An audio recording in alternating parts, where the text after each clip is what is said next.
Well, what I'd like to do for the next few minutes is to give you an overview of Maine's changing precipitation climate, in addition to discussing what we've seen both last year and this year. But I thought it would be helpful to give historical perspective and also discuss expected future changes. And so this slide here makes the point, Maine's climate is getting warmer and wetter. And as you can see here, this is a record of annual temperature over the past century. And I say annual temperature, but I'm actually using the water year, which is from 1st of October through the end of September. And in this way, the average captures a complete winter season as opposed to a calendar year average where the winter contains months from 2 separate winters. The signals are actually very similar, but I just wanted to make that distinction. So over the past century, there's been about 3 degrees Fahrenheit of warming, and that's true of both the calendar year and also the water year. You can see that there's significant year-to-year variability and also some decade scale variability. But the overall warming trend, that is what links to greenhouse gas emissions and the warming climate. And now the precipitation signal, as you can see, there's been an overall increase of about 6 inches. And again, that's on a year-long basis overall. And the wettest decade on record was between 2004 and about 2015. And so Maine's climate is getting wetter on an annual basis. However, as you can see here, noted off to the side, that as the climate changes, whether or not there could be short-term drought events, whether or not those might become more prevalent, that remains uncertain. It's an area of research. But one thing to point out is that as the climate warms, any dryness or drought that does develop, say through variability, will be exacerbated by warming temperatures. And so that is certainly a likely outcome in the future. I probably don't have to convince anyone here on this Zoom that the growing season is getting longer. And these 2 figures show the data documenting that. The figure at the top left is from Maine's Climate Future 2020 report that was produced at UMaine with partners. And there are 3 temperature annual cycles based on a Maine statewide mean for these 3 time periods listed here. A century ago, late 1800s, averaged into the early 1900s. And then again, a more recent one, 1995 to 2014. And then a future projection for centered on about 2050.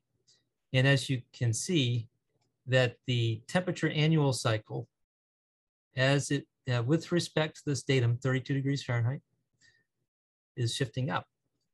And as a consequence, the curve, the area underneath that curve, which represents the warm season, is getting longer, and the winter season is getting shorter. And each step is about 2 weeks.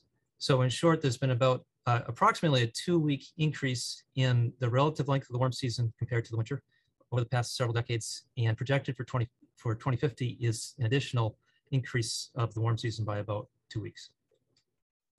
And we find something similar if we look at daily data. The chart above is looking at monthly means, and it's strictly based on the monthly mean temperature for the annual cycle.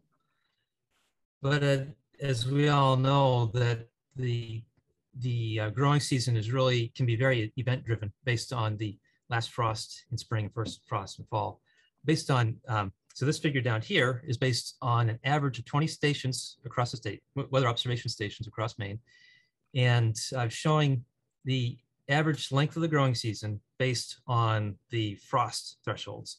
And as you can see, this too also suggests there's been about a 2-week lengthening in this case since 1950. But yet there's still variability. This point down here is 2018.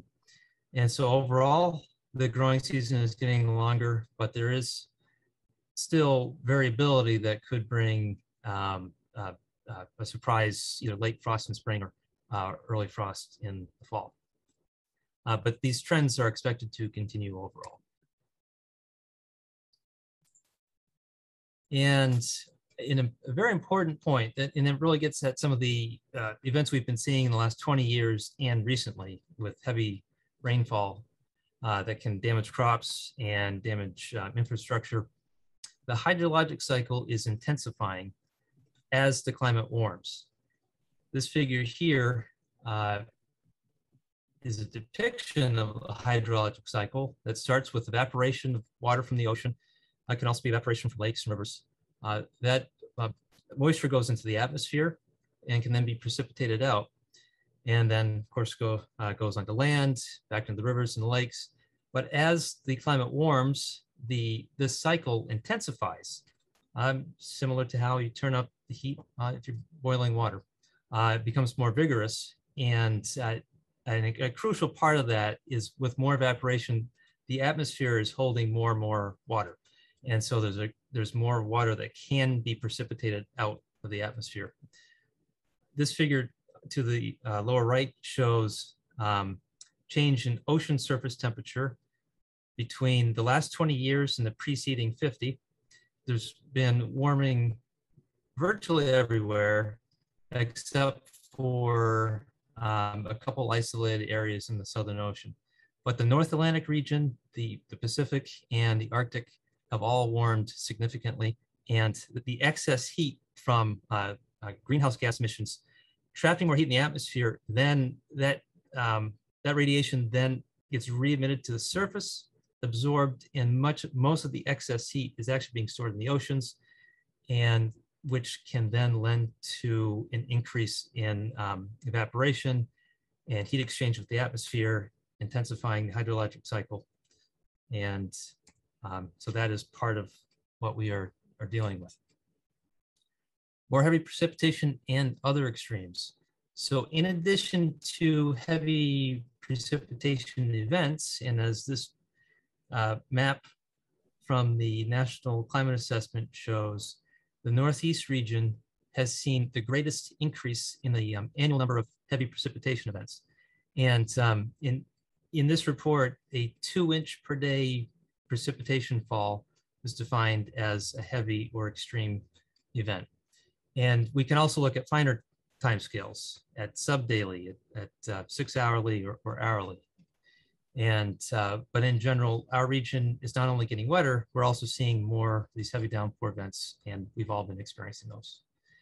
That again links to the intensification of the hydrologic cycle, and also links to changes in atmospheric circulation that are happening in part in response to warming in the Arctic.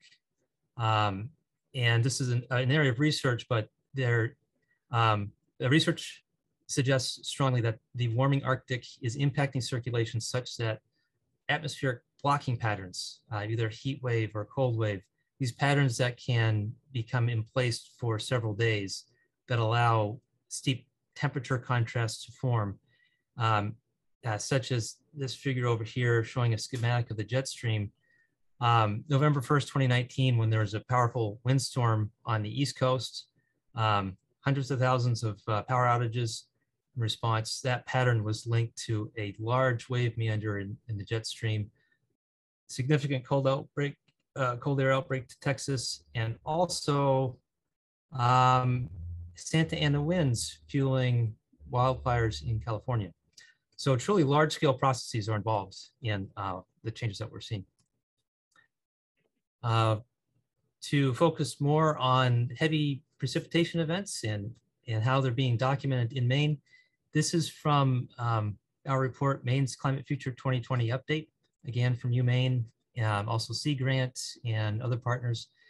And the take home is that at Farmington, a weather observation station that has data going back more than a century, if we take 10-year bins and tally up all of the 2-inch, 3-inch, and 4-inch daily precipitation thresholds, average that over a 10-year period, we find that in this last 10-year bin, that's when there's been the most of 2-inch, 3-inch, and 4-inch per day precipitation events.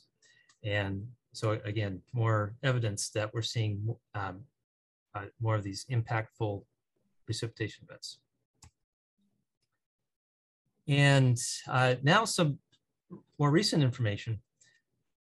This image here, a colleague showed this to me just a couple days ago, and I was asked to keep the image anonymous, but it's from an extreme rainfall event that occurred in New Hampshire this past July.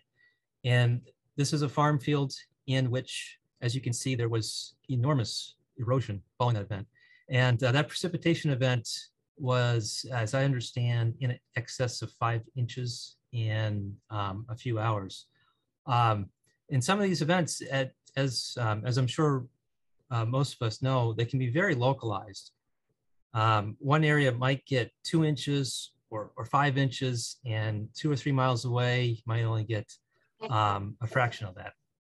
And so in the future, as these heavy, very impactful, but oftentimes localized events become more common, it's just something that we have to be mindful of and to prepare ourselves the best we can. You may remember Hurricane Ida that struck the Louisiana coast, the Gulf Coast in early September.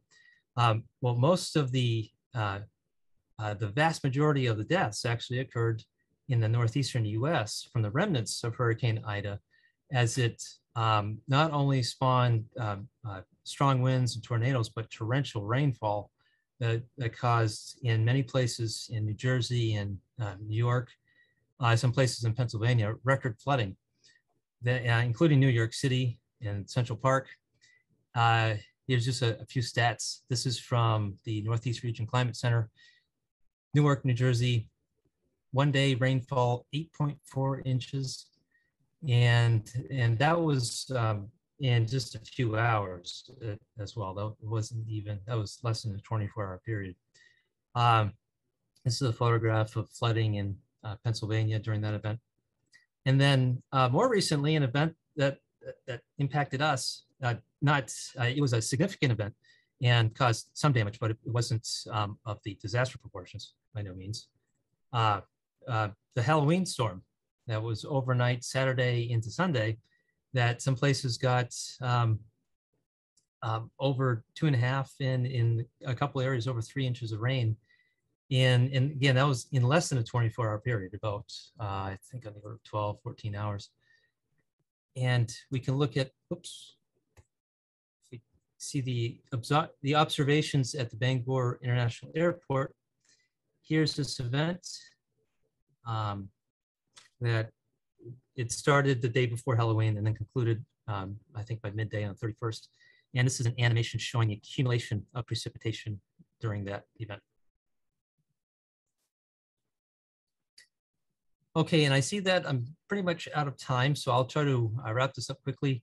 The 2020 drought, as we all know, it was an extremely impactful event, and particularly as the event developed over the summer and into September. September was really the standout month where there was severe or extreme drought across much of the state, as shown here. And there's a drought disaster declaration by the U.S. Secretary of Agriculture. And this was a meteorological drought, precip deficit, agricultural drought relating to soil moisture, and also a hydrologic drought relating to stream flow and groundwater. And relatively short-term droughts are common in the Northeast region. They tend to last up to about 6 months. And this drought in many ways fits that characterization because in October, there are beneficial rains, including in November. And by the end of the year, the drought at most places had seen conditions near normal. But there was a drought signal that carried over into 2021. And a big part of that was the warm winter, the third warmest winter on record, followed by a warm spring and less than usual snowfall, or an early snow melt and runoff. And so the first part of the year, the drought started to reemerge. But the latest conditions are that there's been recovery across most of the state, although there's still dryness and moderate drought into western Maine. But the groundwater is in at least half the monitoring wells is back up to normal. And stream flows in most areas, again, except for extreme western Maine, are again up to normal or even slightly above normal. And you can see the area south to us of us, which is really impacted by some of those storms that track to our south. And here are the water year precipitation anomaly maps for 2020 and 2021. So again, it's been overall improvement. And with that, I'll let you read through the summary statements. And then I'd like to thank you very much. I look forward to questions. Thank you, Sean. If anybody has questions, please pop them into the chat and I'll read them to Sean.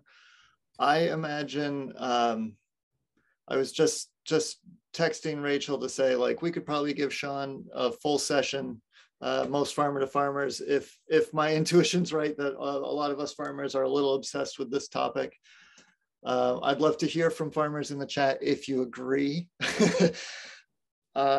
I know I have lots of random questions, but one thing that's been on my mind, I'm curious, how big of a discrepancy was this year's frost-free growing period versus last year's, if you know off the top of your head? And somebody is asking. I haven't done that analysis yet. Oh yeah, yeah. It's I need to get that done. This is definitely going to be one of the warmest falls on record. I can say that. And but what I need to do is look at the daily minimum temperature data and see how that looks statewide. But I haven't yet had the opportunity to do that. And there was a request to share your summary slide for a little longer so people can oh sure, keep looking. While you're doing that, I've got a question also for folks who are interested in seeing what information you put out. Is there a good place for them to go to find all things Maine State climatology? Thank you for asking, because I meant to go to one more slide, and I'll bring this up and I'll go back to the summary points. I assume everyone can see this again? Yes. Great. I'm developing the Maine Climate Office, and there's a webpage for the Climate Office that has access to daily station data across the state, monthly, annual, and seasonal temperature and precipitation, weather forecasts, and all additional resources, including NOAA short-term climate outlooks, monthly and seasonal, and information about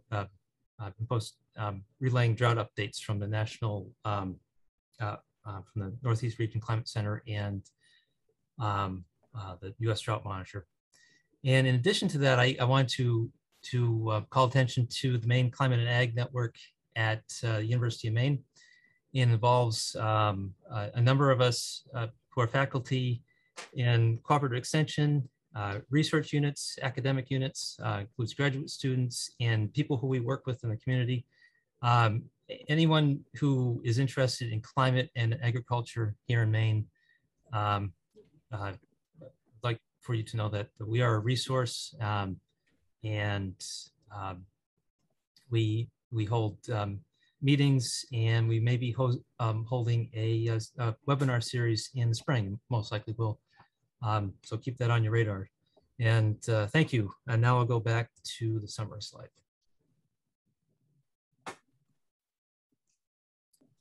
All right, and to give folks some time with that, I'll, since other folks haven't asked too many other questions, I'll ask the other one that popped into my head as you were talking, and you talked about statewide averages. And I'm kind of curious, how many data points make up a statewide average? And I assume that's changed over time?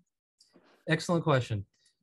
Yeah, so basing the statewide average on gridded data that's available through NOAA. And so these are official data sets, gridded data sets have been produced. And the gridded data set is constructed from taking the available array of point-based observations at the surface.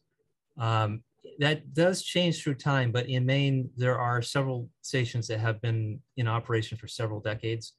And the published literature on this shows exactly what stations are used through time.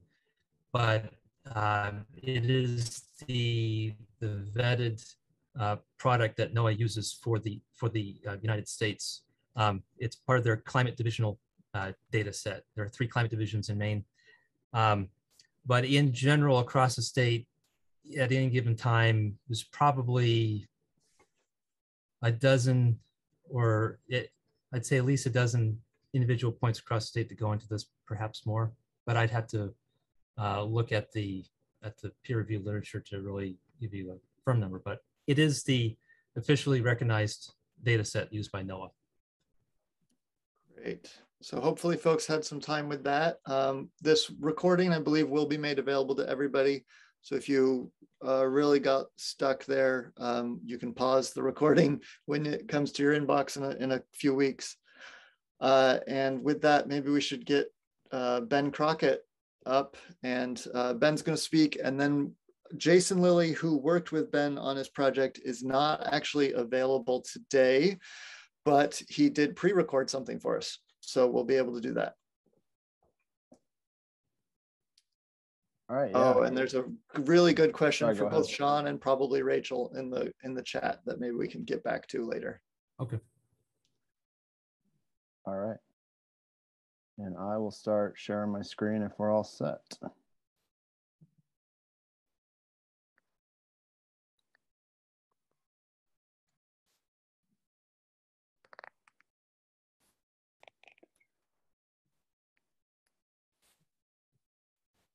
All right, so yeah, my name is Ben Crockett. I am the Morrison Center Farm and Greenhouse Manager. And I worked closely with Jason Lilley from Maine Extension. He's down in Cumberland County, and he does a lot with vegetable work. And then Caleb, forgot to mention, but he's actually the one that made sure we kept everything on the rails and operational. So always a good set of eyes to double check our projects. I just want to give you a quick overview of the Morrison Center because it's a kind of a unique project. Technically, it started over 50 years ago, and it was essentially the Southern Maine cerebral palsy program, or you know, if people were that lived with cerebral palsy were looking for additional care, they were working with the Morrison Center. Over time, it's grown into a school. They also have a day program for adults. And then they offer residential services throughout Maine. Most of them are in Southern Maine, but there's some in Western Maine, and they just partnered with another org. I can't remember the name of the organization off the hand, but it's up in the Brewer Bangor area. So growing network, supporting folks with intellectual and developmental disabilities, all ages. In 2018, they purchased Opportunity Farm, which is in New Gloucester, Maine, kind of northern Cumberland County, getting closer to Lewis and Auburn area. And essentially the goal is they want to build some more residential housing on the farm, but they really want to turn the farm into a place that's growing food, producing healthy food for the folks that they provide care for. So I was brought in 2019 to make that happen, essentially. The farm's 145 acres. About 30 of it's open. We mostly work with neighbors right now to keep it hayed. But my main work during the growing season is 1/3 of an acre of crop production where we grow mixed vegetables. There's another 100 acres in forest, but the rest of the space is in residential, and our forest is, we basically have a forestry management plan, and that's a whole other talk. The cool part about the farm, it's been farmed since the early 1900s. It basically started as a project from the Daughters of the American Revolution to help orphan and wayward boys in Cumberland County. It grew into 40 or 60 boys and staff, and it was intensively farmed. I've met some of the boys that were here in the early 1900s. They basically, yeah, ate everything off the farm. And I think my current boss, he wants to see that happen again. The link into climate adaptation fellows and, you know, trying to tackle these issues, we are experiencing obviously a lot of the things that Sean was just talking about. And then also just as a 501c3 in general, as a nonprofit, I always see the farm as a place where we can try things or experiment with things that other farms that have different basically profit models aren't going to be as likely to do, or they want to see some data and see if it works on their farm. So I just feel like our garden's a great place to take a stab at these practices, especially for small scale farmers. And with that, I think I'm going to hand it to Megan. She's going to run a video from Jason talking about some of these next slides, and we can share the slides with everyone at the end as well.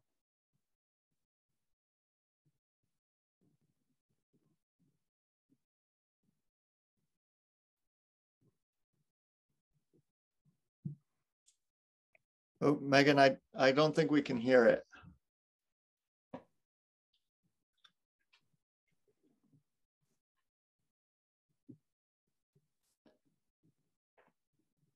If your volume's up, we might have to try that other sharing process. Let me try again. If it's Yep. unmuted, maybe it'll work.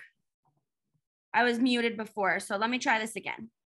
And maybe try the advanced screen share option. Yep, that's what I'm doing. Okay, cool. Okay, so let's try this. I don't know if everybody's up on all the updates Zoom has been doing, but now there's advanced screen sharing. All right, let me know if you can hear this now. My name is Jason Lilley. Yep. Hi, everyone. And thanks to Ben for that overview of the farm and your interest in the Climate Adaptation Fellows Program. My name is Jason Lilley. I work for Maine Cooperative Extension down here in Cumberland County, and my main role is to support farmers in the southern part of the state here in general. So first off, I just want to start out by apologizing for not being able to be there in person with everyone today. I'm sure there's going to be some great conversation around this topic, but I feel fully confident that anyone else on this team should be able to answer some questions related to the projects that Ben and I worked on and what I'm about to cover here. So through the Climate Adaptation Fellows Program, Ben and I really worked together closely over this past season, developed some assessment strategies of the farm.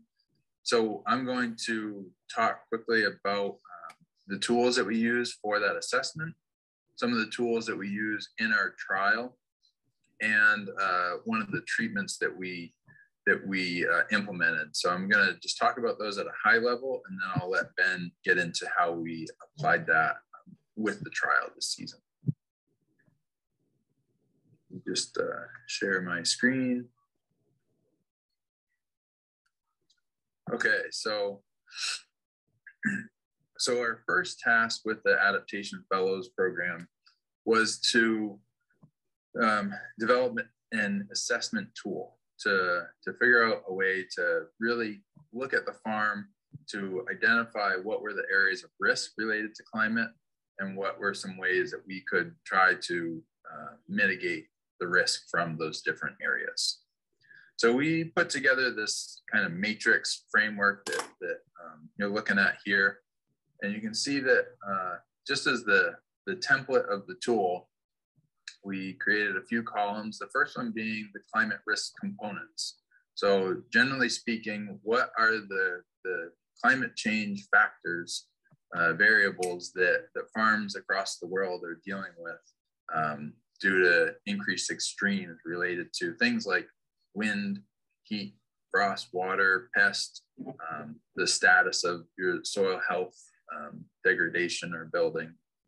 And then, after identifying or within all those categories, we work to identify, are there any positive outcomes that we could we could try to harness from those different impacts. So as an example, with wind, we might be able to put up some wind turbines and to create some energy from that increased wind that you may be experiencing on a farm. But what we spent a lot more time with was the concerns column. So what are the different ways that increased wind can negatively or do negatively impact the farm, as well as heat and water were the three main areas that we focused on. But I'm going to let Ben go into that in a little more detail. Then we had another column to assess the level of risk and to kind of rank those different components. So then we kind of move a lot of those identified risk areas over into this next sheet and really try to prioritize those. So what is going to be the easiest to tackle? So kind of difficulty or level of effort needed, and what is most important and kind of least important on your identified or lower of importance on your identified list. And then after ranking those, so this is what we've identified. Here's 2 or 3 things that we're really going to try to mitigate that negative consequence. Then we list out the potential mitigation practices. So this is the framework that we went through to get to where we to the trial that we implemented as part of this project. This template is available for anybody who'd be interested in working through it or utilizing it. You can reach out to myself or Ben. Caleb Goosen also has a copy of it. And I will also add that there's one more sheet that we're not going to cover here today that is actually your cost benefit analysis. It's kind of broken out like an enterprise budget and helps you identify how valuable is it to implement this new mitigation practice. So where Ben is going to discuss more about why soil moisture is so important at Morrison Center. But this is one of the tools that we used for collecting data around soil moisture. And this is something that I've learned a lot about from working with Rachel Schattman. And we've had a handful of pilot projects with these soil moisture sensors at different farms. This is one method of collecting soil moisture data. These soil moisture probes essentially work like a plant root. They're measuring how much force is needed or energy to pull water out of the soil. So if it's drier, it takes more force to pull that away, and you're going to get a higher reading. Here is the digital soil moisture meter. So you'd walk around the field for each one of these probes that you have established out in the field. You clip these alligator clips on there, and we'll give you a reading. Usually you have a benchmark, like somewhere around 25 or 30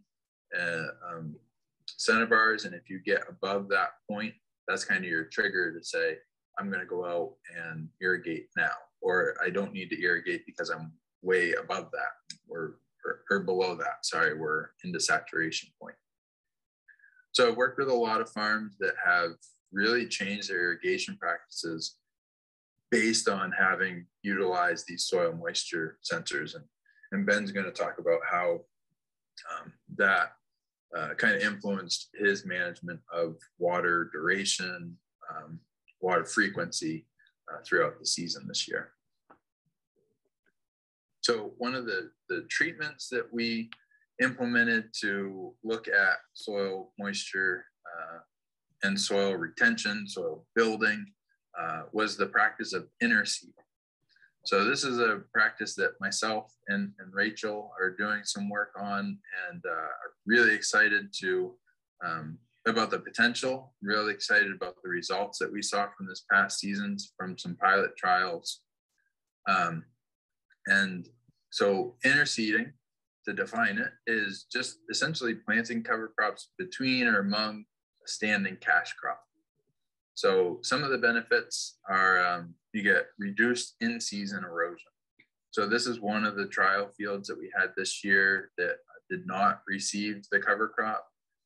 With sweet corn, we're generally trying to seed that cover crop when it's about knee-high, the V5 stage. So this is a neighboring plot. We see after a big heavy rain in like mid-September, a lot of erosion happening right down those rows. Whereas right next door on the same day here, we had some great, crimson clover coming up, lots of roots down in the soil, some annual ryegrass, holding that soil in place and giving it some good protection. With the cover crop at this stage, so only a few inches tall, we're going to get some shading of the soil. So hopefully we're going to end up with some good water management retention. We saw at several of our trials this year good weed suppression. And with this being one of the later successions of sweet corn throughout the season, when they go and mow that off at the end of September, early October, when it's pretty much too late to get many other cover crops out there, they've got this established annual ryegrass and crimson clover that's ready to just take off.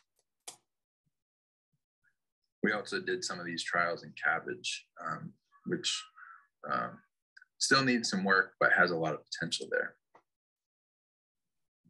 And just, want to give a little word of caution that with interseeding, if you're planting too early, you can get water and nutrient competition. You're essentially planting a weed. So want to be careful of that if you want to run out and try this. And it can create rodent habitat too. So we've done this in winter squash and lost huge percentages of the yield. And then if you're going to plant too late, it can be difficult to just logistically get through the field and get that seed down. And anytime you can work in the seed, so, seeding at last cultivation is definitely a good logistical approach to that. So with that, I'm going to turn it back over to Ben. I appreciate you all making the time for me to be able to share some of this. And I really appreciate being able to work with Ben over the last year. I've learned a lot through this experience of the Climate Adaptation Fellows program. And I'm really just excited that we're able to share the results of that here today. So again, have a great rest of the session, and hope that this was helpful. And I will turn it back over to the rest of the team now.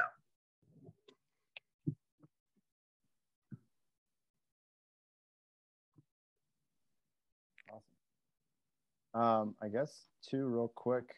Probably put questions in the chat, but I didn't know if there was anything else that needed clarification before I kind of wrapped up our section here. All right, I'm going to take that as a silent, yeah. All set and keep on rocking here.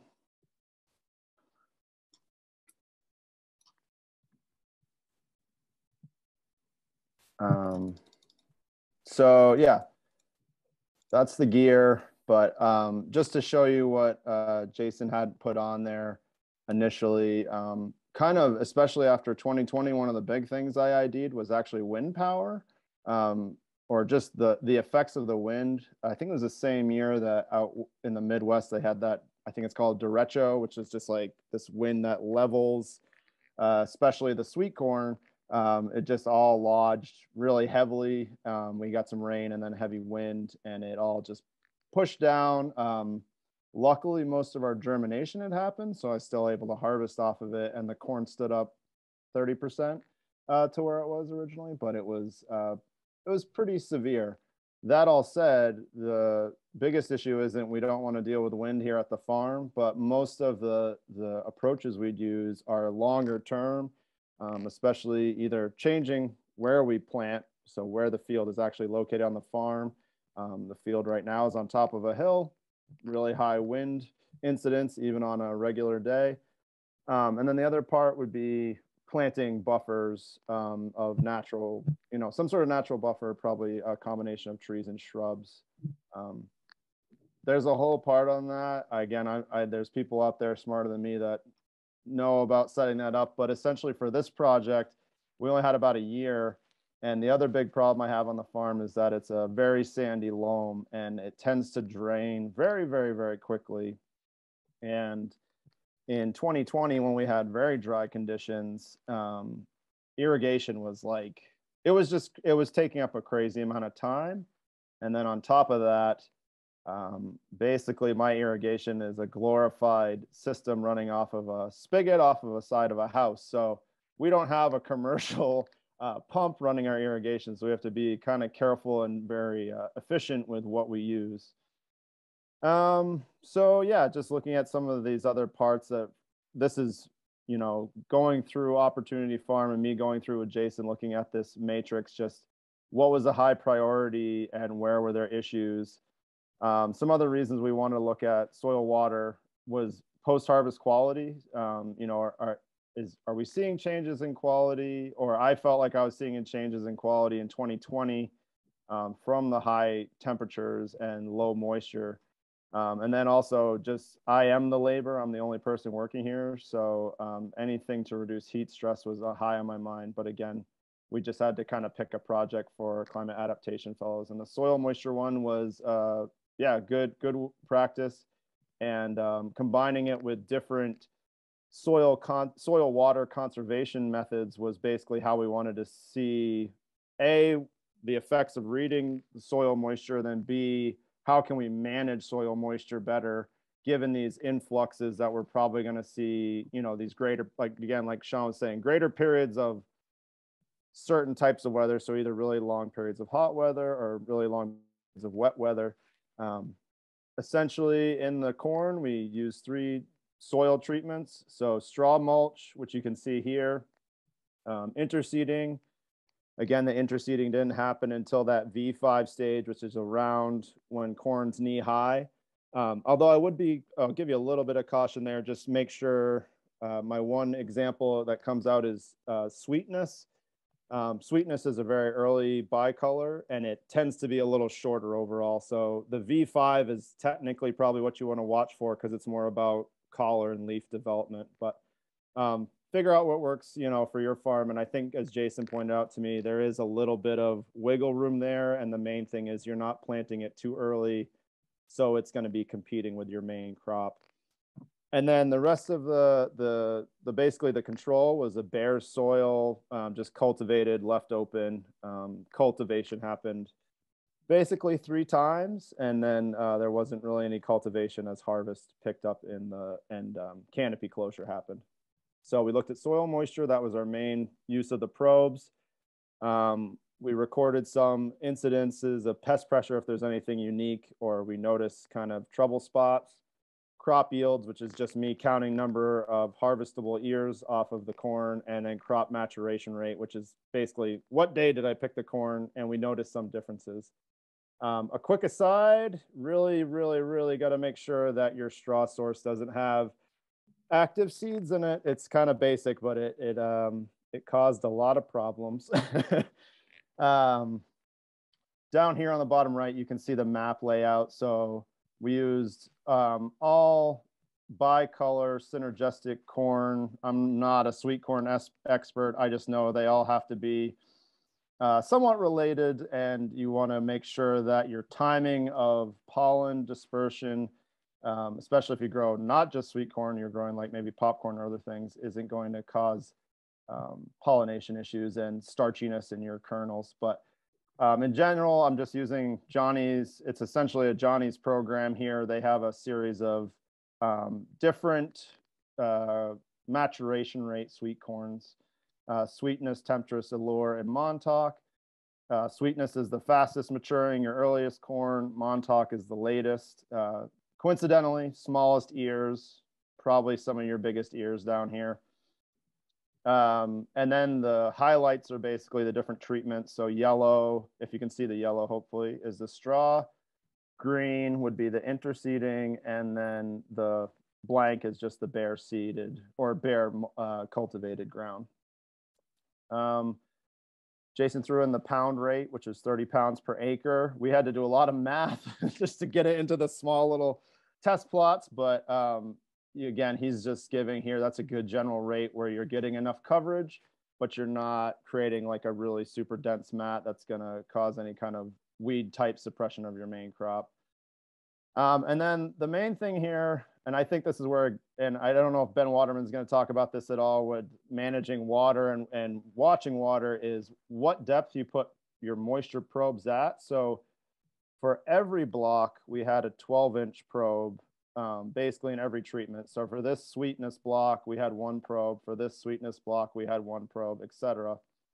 Down here on the Montauk, because it's the longest crop and we could get the longest data set, basically, we also put in 3 4-inch probes. So 4 inches down the soil versus 12 inches, trying to see basically what's happening in the soil profile with moisture, but also how are the plants responding to moisture, and like which one's more important essentially. Do you need to just see the 4-inch, or do you need to just see the 12-inch? This is essentially how you'd graft it. Center bars is just the resistance, and as Jason said, as you're getting up closer to 90, it's harder and harder to access water, and down here you'd be at field saturation, probably below 20.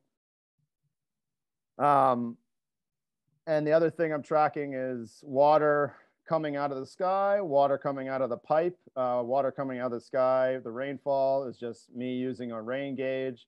Water coming out of my pipe, my irrigation, I do by time.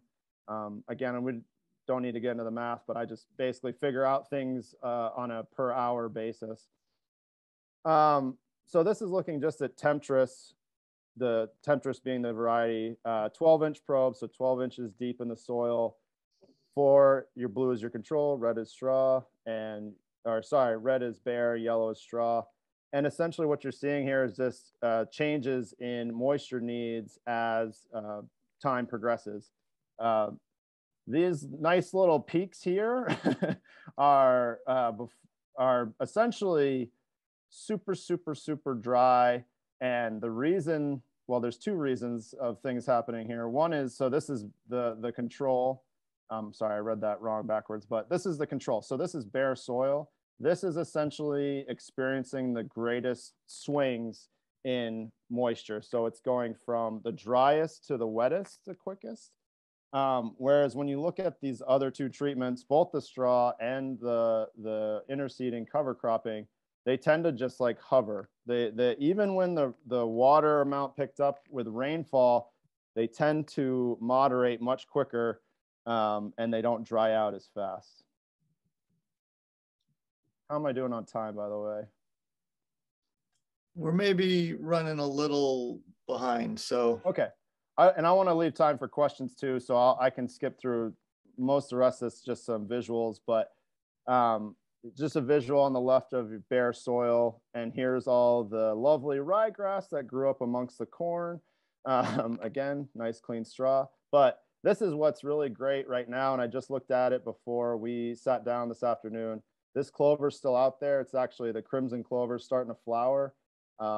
Something else I like about it right now is that it's still alive even after a hard frost. So all of my other weedy plants are being outcompeted. A lot of my summer annuals anyway. So again, I won't go through all this data, and there's actually going to be an opportunity for you to access this data at other times. And again, happy to share the slides, but basically, the biggest change that I noticed was more just in if you are able to manage the water, that is with straw or some sort of cover cropping, your harvest wasn't as early or as tight. So a lot of times, you know, corn under that bare control soil tended to ripen really quick, and it was all ready at the same time. Whereas some of the stuff that was under a cover crop or the straw tend to have like a longer picking window, or it was delayed somewhat. Rodent pressure, we've got a lot of that. I don't even have time to go on that right now, but what I really want to wrap up was just the utility of the soil moisture sensors. There's a little bit of a learning curve, but honestly, it's really not that bad. It's way easier than pesticide application or anything else that you might have to get certified for. There's a little bit of time. Rachel could probably talk more about the more advanced system for larger grow operations. But for me, I was spending 15 to 30 minutes a week, walking through the corn, taking readings.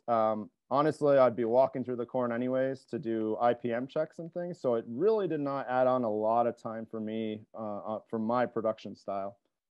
The benefits are basically, you can't manage what you don't measure. So I've found from my visual and usually my like touch observations of soil, I was probably over irrigating somewhere on the level of 25 to 50% of what I would, once I started taking readings, I cut back to.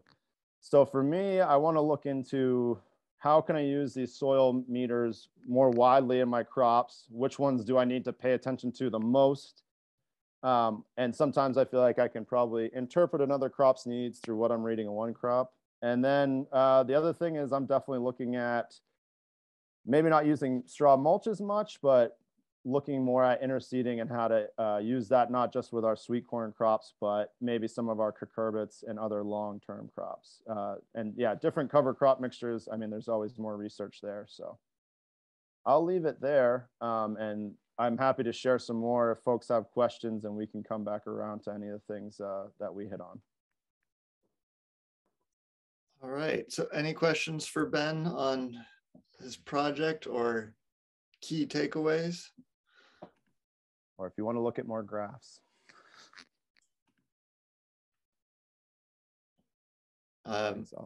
While we give that a minute, Ben, it did seem like you had to kind of sort out a little bit of what was an issue with the mulch and what was, it seemed like there was maybe rodent issues with the mulch as well as weed seeds. Do you think that's coloring your opinion on how much you'll use mulch in the future? Definitely. I think Jason mentioned this in the video too. I think your timing is really important, and it would probably vary for each crop, but you could probably find kind of like we have baselines for treatments of like a pesticide or when to apply a fertilizer. You could probably identify timing for your crop that optimizes when you should spread that mulch, when you should spread that interseed. I think for us moving forward, I'll probably do a lot of clean cultivation in the first 2 to 4 weeks of a crop, depending on the weather, and then start using some sort of ground cover, which also goes well with the seasons because it tends to be wetter in the spring and drier in the fall. And then one question that popped up that might make sense to answer now, more than in the general discussion later on. It's just, did you change your row spacing to accommodate either mulch or the cover cropping? No, I'm too small to adjust my row spacing. I have to contract out all my tractor work, so everything's in set rows. And I think it probably is going to vary on each person's farm, how they do it. And yeah, that also may include if you're trying to put this seed down when it's not a super rainy July or August, you may need to have some additional overhead irrigation just to get that crop established. All right, great. Thank you, Ben. I think if other Ben Waterman is available, you're probably gonna tie in nicely as we talk about measuring water needs and as well as the time required to do it and to implement changes in watering. Yeah. Hi, everyone. Thanks for having me. Thanks for inviting me today. And thanks to all the speakers. Really interesting stuff so far. Ben, I have a lot of weeds growing in my perennials that I don't consider weeds. They're basically like natural cover crops, like wood sorrel that grow under my like blueberry bushes. And I always thought of them as outcompeting other weeds. I haven't thought of them in terms of a water management strategy up to now, really. So after hearing about your study, that's super interesting. Yeah, it is a good segue also into what I'll talk about, because I'll cover a little bit more about tensiometers and how to use them to monitor moisture. I have a screen I'll share in a second. I just want to ask, first off, just a really kind of provocative question for you guys, kind of wake us up a little bit. So you guys use water in your house, in your apartment, right? It's fully automated. right? You don't even, majority of us don't even think about like when our pump is kicking on to supply water to our house or apartment. So if we have fully automated systems in our residences, why don't we have that going on our farms when the technology is obviously there? Let's just, I'll leave you with that kind of theme and thought here, and I'll share my screen in a sec.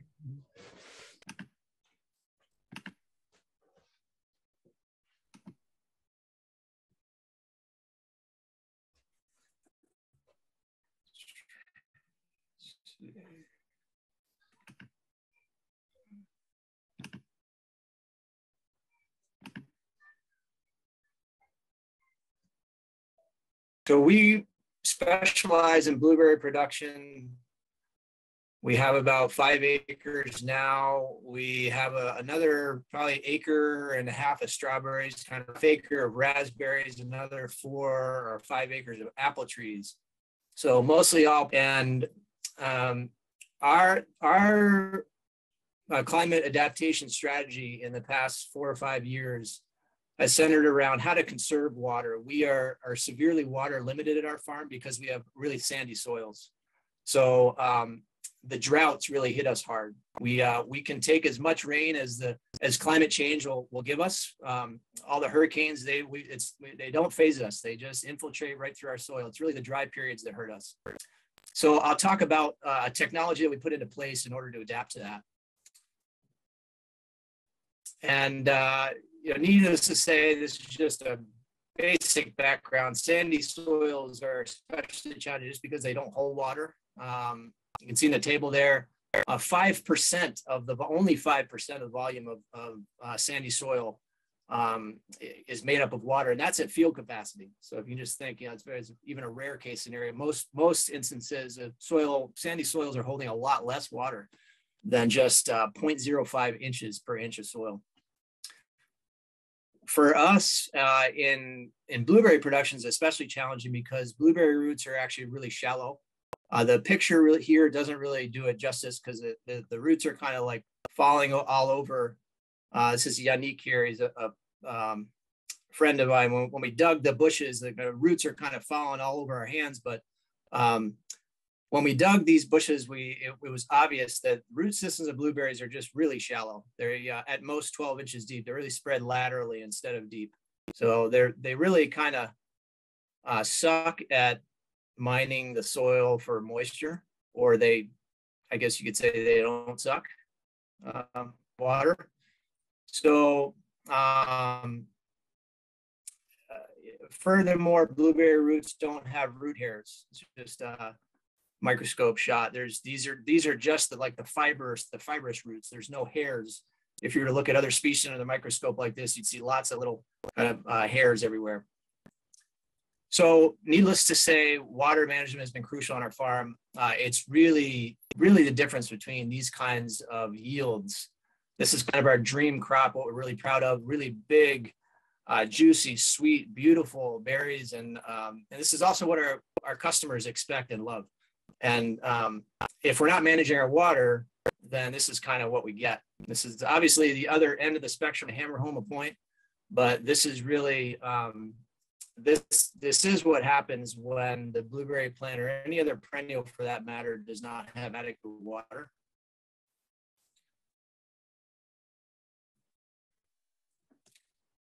So I'll introduce to you this method that we put into play. It's just a kind of a really basic practice. It was initially designed to be affordable and practical. About 5 years ago, we realized that we really needed to adapt to changing climate and dry periods and boost production on our sandy soils. So we started working with NRCS, and we got a AMA grant. I think that's Agricultural Management Assistance Program grant, financial assistance to install soil moisture sensors in order to improve our management. And we figured at the same time we're doing that, we might as well search for technologies that would enable us to automate our delivery of water. So this approach combines automation with soil moisture sensing, very similar to what Ben Crockett described earlier, using tensiometers and watermark sensors. So just to take a little step back, conventionally in drip irrigation water delivery on farms, you see a lot of manual valves. That's the PVC valve on the right, very, very cheap, easy to install, easy to repair, easy to operate. But what it means is you're out in the field turning valves all the time. So, which is fine, but I'm sure you guys have better things to do. So another potential technology is the electric solenoid valve, which you see on the left. And that enables a grower to program the time window within which a valve opens or closes. So once you program that time window in, basically leave your field, do something else, and you know that valve is opening when you want to or closing when you want it to close. So this is one key part of automating a system, using these programmable solenoid valves. Another key component we found is using an electric system, electric powered system. Many farmers rely on gas powered pumps, but those and other components of drip irrigation systems are really not designed to run on gas power. Gas power has got a lot of advantages, needless to say. It's quick and easy, same type of automation that an electric system would. I'm sure there's ways to engineer a gas powered system that could be automated, but it's even much easier to do that with electric powered systems and pumps. So you can see here, this is a submersible well pump on the right. This we sunk that guy in one of our ponds, and then it's a solar pump on the left here. It's a Dankoff solar force model. That's a real workhorse and runs off solar power. We've got that in another one of our ponds and fields. So to further introduce components of an automated system, I can come back to the slide, or I'm sure we can share this after the session ends, but really the key to focus on this slide is the pressure switch. That's another really key component of an automated water system. Is going back to that initial question, the icebreaker question, why do we automate water delivery in our houses and not our farms? It's because we use these pressure switches in our houses and apartments. This is what exists in all of our utility closets, these kinds of pressure switches, which kick on our pump to deliver water when the pressure of the system drops. And then when the pressure of the system rises, the pressure switch kicks off the pump so you don't overload the system with pressure. So those are kind of the automation components of the system that we have. So this is kind of a station that we have right at our pond. The pump would be like, if you looked like 5 feet to the left, that you'd see the pond, and the pump would be down the pond. And once power is on, and the pump has the ability to kick on and push water to the fields. And this is farther downstream. This is the irrigation station at the fields, where you can see our solenoid valves. There's filter station and so on, this kind of area and so on. But really we can focus here on those solenoid valves, like another key component of the system. And your audio is just getting a little choppy. And now sort of moisture sensing and how this all fits in. Yeah, Ben, I think your I'm audio sorry, Kayla, I don't know what to do about that. Well, I was thinking maybe if you try muting your video, but keeping the screen share going, it might preserve some bandwidth. Yeah. All right. I am terribly sorry, everyone. I try this one more time and then we'll go have a beer or something. Okay. Can you guys see this? Okay, like I can't see you guys, so I don't know if you raise a hand or just shout if you guys can see this. Yep. Okay. So this is a tensiometer. This is, I think, Ben Crockett. I don't know if you guys use these in your study or watermark sensors or both, but this is just the fundamental soil moisture monitoring device. That's it's based on that vacuum principle. You insert the probe in the soil, and then you've got a gauge that reads the tension in the soil that is a proxy for soil moisture. And the difference between this tensiometer and a normal one, or like the basic model, is this has a switch that's on the gauge. So you can set the switch based on when you want the circuit of the switch to open or close. And you can wire this into any electric solenoid valve in order to automate or basically lock out the program on the solenoid valve when the soil has adequate moisture status. So this enables you to fully automate any electric pumping system that has electric solenoid valves. And it's a basic technology. I mean, these things aren't cheap. This unit here is probably 80 to 100 bucks. But once it's installed, it's pretty easy. It's relatively cheap and easy compared to more sophisticated sensing equipment that would enable you to automate a system. So that's pretty much all I had. I'll conclude with a couple of benefits of the system that we've described. With sandy soils, the danger is really underwatering and overwatering. So with underwatering, you're not getting the yield, you're not getting the nutrient distribution throughout the plant. You're obviously not maximizing the potential. This kind of scheme enables you to water to make sure there's adequate moisture in the soil at all times. And then the other benefit is you're not overwatering. So when you overwater, you're losing nutrients, you're wasting time, you're wasting money, you're leaching nitrogen, you're theoretically causing groundwater pollution if you overwater a sandy soil, especially when it's nutrient rich in a cropping system. So with this system, the tensiometer senses when there's adequate soil moisture, and it will lock out the solenoid valves, not allowing them to open if there's adequate water in the soil. So theoretically, we're never overwatering in this kind of system as well. So it's just been a tremendous time saver, money saver, gives us a lot of peace of mind. And for the past 4 or 5 years now, it's kind of dramatically improved the way we manage water on our farm.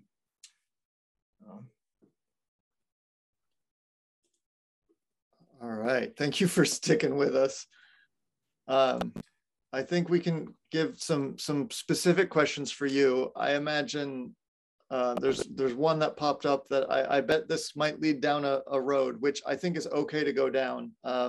Someone asking about your solar system, and do you have separate batteries for the associated with the solar powered pump, or if it's just direct solar power? No, it's direct solar power. We almost never need batteries or wish we had batteries, because the peak demand for any system is when the sun is shining the most. So it's, the hottest, driest, sunniest periods are when the solar system is cranking. There's some times where it's limited, where there's kind of those slightly cloudy day, like a mix of sun and clouds. And that's really when we want to fertigate, is when we really look to the other pumping, the electric, the grid tied pumping system. And appreciate that, because you can fertigate with that. You can turn that on anytime. But yeah, no batteries needed. And one more question that's come up. Who do you like to work with for sourcing your tensiometer controls? Well, that's a good question. The research I've done, just like looking at a company, Irometer pretty much has the monopoly on these things.